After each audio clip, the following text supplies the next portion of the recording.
চোখের সামনে কুমিরের মুখে প্রাণ গেল একমাত্র সন্তানের, সেই মরদেহ পেয়ে বাকরুদ্ধ মা। সোমবার রাত 8:30টার দিকে বাগেরহাটের খান জাহান আলী রাদিয়াল্লাহু মাজারের দিঘির পূর্ব পাশের ঘাটে গোসল করতে নামে 7 বছরের শিশু ফাতেমা। এই সময় দিঘিতে থাকা একটি কুমির তাকে পানিতে টেনে নিয়ে যায় বলে জানায় প্রত্যক্ষদর্শীরা। সঙ্গে সঙ্গে নৌকা নামিয়ে উদ্ধারে নামে স্থানীয়রা। পরে ফায়ার সার্ভিস, পুলিশ, জেলা প্রশাসন অংশ নেয় উদ্ধার অভিযানে। 10 ঘন্টা পর মঙ্গলবার ভোরে মহিলাঘাটের পাশ থেকে ওই শিশুর মরদেহ উদ্ধার করে খাদেম ও ফায়ার সার্ভিসের সদস্যরা। তার শরীরে কয়েক জায়গায় কুমিরের কামড়ের দাগ রয়েছে। জেলা প্রশাসক ও পুলিশ প্রশাসনের সাথে আলোচনা সাপেক্ষে মরদেহ দাফন ও পরবর্তী ব্যবস্থা গ্রহণ করা হবে।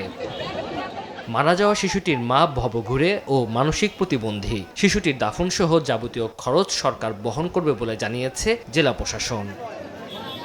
সময় সংবাদ, বাগেরহাট।